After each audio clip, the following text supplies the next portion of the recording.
6 changes to your schedule to help you manage your time like a pro. You've learned some tricks on how to manage your time, whether you've learned from a boss, a friend, or on your own. Yet putting those tricks into action is a different story. You have to learn how to make a schedule for yourself, which sounds about as daunting as being your own boss. Take out your self starter hat and get ready to learn how to manage your time all on your own with these 6 hacks. 1. Leave wiggle room between your time blocks. Friends, meet buffer time. No one should have a fully stacked calendar with no time in between for a break.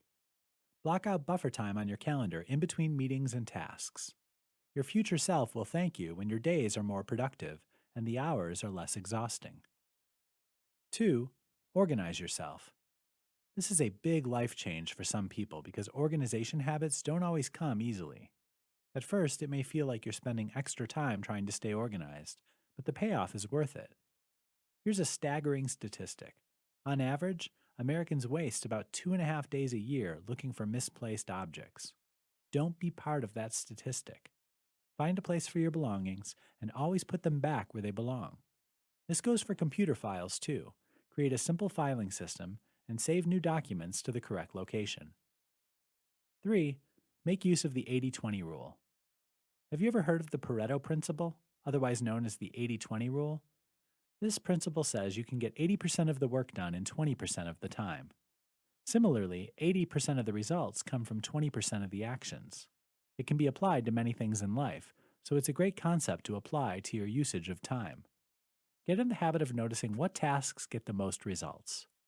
Spend more time on those actions and cut out some of the responsibilities that take up time but don't produce the outcomes you're looking for.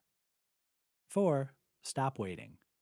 Every once in a while, you'll inevitably have to wait for something. At the grocery store, in the doctor's office, in traffic. Instead of actually waiting or deferring to your phone for entertainment, do something productive with your time. Listen to a podcast you've been dying to try out. Read a book on an interesting topic, or write in your journal. Turn waiting time into productive time. 5. Organize your tasks in blocks. Batch all your similar tasks together. For example, don't check your email every time someone pings you. If it's urgent, go right ahead. But otherwise, set a time block every 2 hours or so to plow through all your emails at one time. This keeps you focused, which is a more efficient way to do work. 6. Try to do less. This may sound like a slacker approach, but it's not. Believe it or not, we take on way more than we need to, meaning we take on more than is beneficial to our work. If you find yourself planning parties, chatting with your coworkers, and dabbling in another department's workload, you may have spread yourself too thin. By doing that, you're not helping yourself or your peers. In the end, you could wind up letting people down because you overpromise and underdeliver.